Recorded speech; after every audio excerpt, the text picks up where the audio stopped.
Olá, sejam bem-vindos ao programa Vida de Empresário. Hoje eu tenho a honra de conversar com o Dr. André Matarazzo. Vamos falar sobre a família Matarazzo, uma das maiores histórias do Brasil. Dr. André, muito obrigado pela sua presença. Sabe que eu tenho um carinho muito grande pela história da sua família, pelo senhor. Queria que o senhor se apresentasse ao nosso assinante para a gente começar a falar um pouquinho. Tá bom, Rica. Muito obrigado ao programa, que para mim é um prazer estar aqui, principalmente para falar de uma família que eu me orgulho muito. Eu tenho 62 anos, a minha origem é industrial, de indústria, obviamente, e ao longo do meu percurso profissional acabei mudando para a empresa estatal e depois para a área pública, mas sempre na área de administração. Vamos falar um pouquinho sobre a história do Conde Matarazzo, a família Matarazzo nas indústrias. Como é que começou? Porque todo mundo fala, a gente está conversando sobre empreendedorismo, hoje é fácil falar, você tem tecnologia, tem tudo. Mas ele chegou da Itália, quase sem nada. As histórias que a gente ouve é que ele perdeu uma mala cheia de banha, que ele vinha, não sei se aproveitar e matar essas curiosidades, que ele perdeu essa mala cheia de banha e teve que começar tudo de novo. De mula, ele passou a caminhão e construiu várias coisas. Então vamos começar um pouquinho sobre a família, sobre as empresas e depois, no final, sobre por que empresa familiar e gestão pública.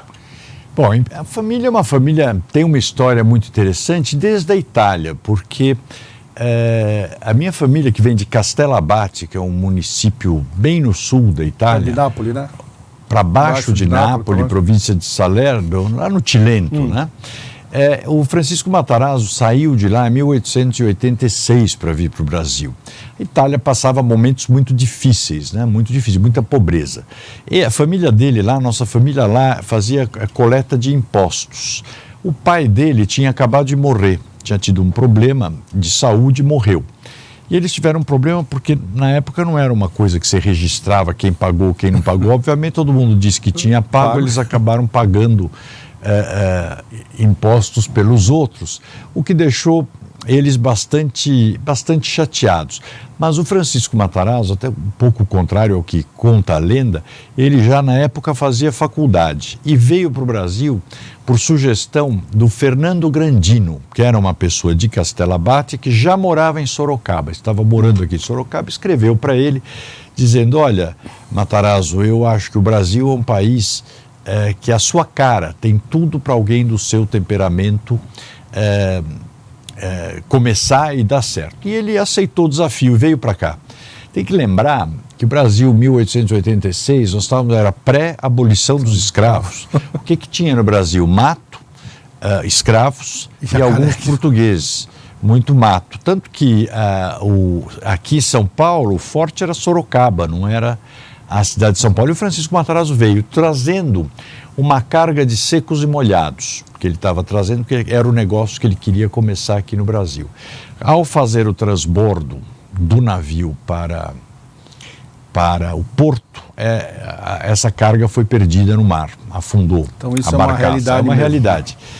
E aí ele começou do zero, efetivamente, inclusive morando na casa do Fernando Grandino, que o acolheu. Tanto que você pegar cartas até a morte dele, em todas as saudações ele sempre saúda. Quero aqui cumprimentar e agradecer o meu amigo, meu melhor amigo, Fernando Grandino, a quem eu devo tudo aquilo que eu construí. Porque o Grandino o acolheu, ele morou com o Grandino um bom tempo, em Sorocaba. Então, essa foi, vamos dizer, a saga dele inicial. Ele aí chamou o irmão, que era o André, que era o irmão mais velho dele, com quem moraram juntos e os filhos casaram entre si e fizeram a vida juntos, os dois, na empresa e a vida pessoal. Eram os dois muito próximos, Então, essa foi a ida dele para Sorocaba. E lembrando também que nessa época, quando você fala viajou para o Brasil, hoje você fica pensando, você entra no aeroporto... Sai 12 horas, está liberado. Mesmo quando fala que vem de navio, mas ninguém lembra que era navio ainda a vela.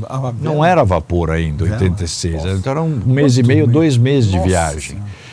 Que era uma coisa difícil, Mas, de qualquer forma, ele aí se estabeleceu em Sorocaba, e começou a comercializar banha. Aí já dentro de um conceito que ele tinha de comprar o porco a prazo, vendia a banha à vista, depois ele passou a usar uma tecnologia com a banha que ele já tinha visto na Europa, que era mais para frente, né, o negócio de enlatamento, também de pôr a banha dentro de lata em vez de barrica, que durava mais, sei lá. Mas efetivamente em Sorocaba, depois ele começou também com comercialização, fazer fibra, né, de algodão, para fazer sacarias. E aí ele usou também uma tecnologia que ele já tinha, que era o esmagamento de óleo, com caroço de algodão. Ele começou a fazer o esmagamento de óleo, tanto que essa primeira moenda de óleo dele está em Sorocaba, está no museu de Sorocaba. E aí começou o comércio dele. Ele se estabeleceu aí em São Paulo, porque ele veio para cá, inclusive, sem a mulher, né? Veio ele e o André, depois ele trouxe alguns filhos e depois veio a mulher e os outros filhos. Para São Paulo, Francisco Matarazzo veio, os dois, ele veio em 1900, para a inauguração do Moinho Matarazzo, que é na rua Monsenhor Andrade, está lá até hoje, é patrimônio tombado, é uma beleza de construção. E o Moinho Matarazzo, inaugurado em 1900, foi a primeira fábrica de grande porte da América Latina. Então, foi financiado até na época, para ele, pelos ingleses, pelo Lloyds. E depois, quem o financiou muito também era outro amigo dele, que foi para a América do Norte, que era o Antônio Giannini, que fez o Bank of America. Diz a lenda até que ele nunca fez banco aqui, porque ele aguardava, estava fazendo uma reserva de mercado para o Antônio Giannini, né? Para quando ele chegasse. Mas então, em 1900, ele dá a partida como industrial, propriamente dito, aqui na cidade de São Paulo. Tem uma coisa interessante que ele conta numa das cartas dele. Francisco Matarazzo, além de tudo, era muito bem-humorado, né? Ele tinha, pelo que a gente vê... E ele falava, todo mundo disse que eu era tão inteligente. Eu falei, até um pouco sou. Mas ele dizia o seguinte, que as pessoas não consideram uns detalhes. Por exemplo, as vantagens comparativas que os europeus tinham com relação a quem estava aqui. Ele, na Europa, já não existiam mais escravos. Então, ele trabalhava lá com mão de obra remunerada.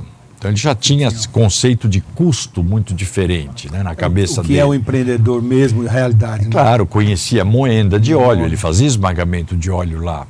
Eu sempre digo, o Rica, quando eu fui embaixador do Brasil na Itália, que para mim também foi uma experiência fascinante, porque quase um século depois, né, você imagina, eu voltei para o país de onde a minha família saiu, representando o país que nos acolheu, né? Foi muito emocionante até quando eu fui como embaixador para Castellabate, que fizeram um feriado no dia. Mas eu me lembro que às vezes eu olhava assim da Piazza Navona, do terraço da embaixada para baixo, falava... Que é lindo ali, hein? Lindo. Nossa, quando Inocêncio X inaugurou aquela embaixada e já fazia os jogos náuticos lá na praça, Cabral estava praticamente chegando no Brasil, né? Então, a diferença também cultural da Europa para o Brasil era muito grande. Deixa eu te fazer uma pergunta. A gente ouve, eu quero saber. Diz que na década de 30, por quem nasceu, diz que o Conde Matarazzo passeava na Paulista de carro e fumava charuto, que era a parte turística de muita gente. Ia visitá-lo, vê-lo, isso é uma realidade mesmo. Porque também depois eu quero falar, porque ele fundou a Fiesp e o Ciesp, né? Fundou. Bom, então eu quero que você fale, você hoje é o... Ele foi para a Avenida Paulista, uma das coisas, lembrando, né, porque tem que lembrar a época, porque os imigrantes, e principalmente os italianos, eram meio discriminados. Você tinha lá, chamavam, né, os italianos os carcamanos, os libaneses os turcos, etc. Até hoje, né? E ele não era bem aceito de morar lá nos Campos Elíseos, onde a aristocracia toda morava. Então ele foi uma das primeiras casas na Avenida Paulista. Não, de fato que até quem me contava isso foi o senador Pedro Piva, que ele, quando era pequeno, fazia isso, que umas pessoas realmente paravam em frente à casa dele na Avenida Paulista para esperar ele sair, né, para ver para ver a figura. Então, ele era uma espécie de celebridade, né? Tem que lembrar, eu me lembro também que eu vi na Itália um discurso de um primeiro-ministro, em 1923, um primeiro-ministro falando no parlamento, eu li isso daí, ele dizendo, relatando uma viagem dele, dizendo, olha, eu conheci o italiano mais rico do mundo. Só que ele estava no Brasil, era o Francisco Matarazzo e tal. Então, ele era vamos dizer, um mito no mundo, já em 23. Né? E pessoas muito especiais. Ele morava na Paulista, no o que é 1200 e... Hoje, onde 1230, onde é o shopping, e o André, irmão dele, no terreno do lado, que era o que a gente chamava o 75, que eram dois vizinhos. O André tinha um quarteirão todo, onde depois foi o Banco Real, muitos anos, onde tinha um prédio de WeWork. Eu cresci lá até, nas duas casas, bastante. E tem que lembrar aqui, então, o Francisco cresceu, e o Francisco efetivamente era o patriarca da família, era o grande idealizador das coisas. O André era uma espécie de uma retaguarda dele. Ele, quando começou a crescer, né, a empresa foi desenvolvendo, foram fazendo outras fábricas, outros setores. Em 1914 começou a Grande Guerra. Tanto Francisco como André voltaram para a Itália para fazer a guerra e ficaram 2 anos na Itália, deixando a empresa na mão do Ermelino Matarazzo, que era o filho mais velho do André, do Francisco. O filho mais velho do Francisco era o Ermelino, o filho mais velho do André era o Francisco Matarazzo, sobrinho, que era o Titilo Matarazzo, que veio a ser um grande homem também, muito ligado à cultura aqui em São Paulo. Então, quer dizer, e daí a origem do título de conde deles. O André era o senador à vita, que se chama, e o Francisco, Conde Francisco.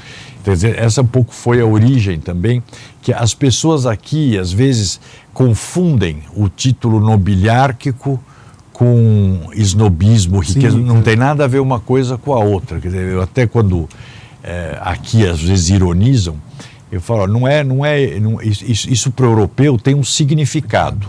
É uma honraria que você recebe por ter tido um papel fundamental no seu país. E realmente alguém que já era um dos homens mais ricos do mundo, sair do país dele, os dois, saírem daqui, se mandar para a Europa para ficar 2 anos fazendo guerra na Guerra Mundial, mereciam ser reconhecidos.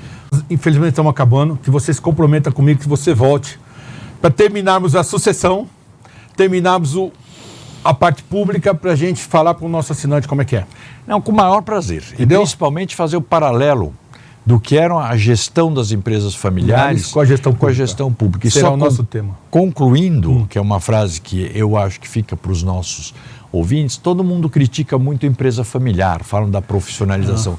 Olha no universo, no mundo, as empresas montadoras de automóveis que sobreviveram bem. Quais são? Ford e Fiat, as únicas que têm os acionistas ainda no conselho. Meu amigo, de coração, muito obrigado. Obrigado Foi você. um prazer imenso, você sabe o que eu esperava. Eu sou um apaixonado pela família Matarazzo, pela história. Eu acho que empreendedorismo se fala da família Matarazzo, se fala do Omar Fontana. Eu acho que são pessoas que fizeram empreendedorismo. Teve a família Antônio Hermínio de Moraes, mas esses dois para mim foram tudo. Construir o Brasil. Construir o Brasil. Todos e eu eles. quero te entregar esse livro. Muito obrigado, Muito Rica. obrigado de coração. Espero que você se comprometa a nos vir aqui. Você tem aqui exatamente gestão de pessoas nas empresas importante. Obrigado. Okay? Obrigado. Se você quer ver esse e outros programas, veja pelo nosso site, deixe o seu like. Muito obrigado e até a próxima.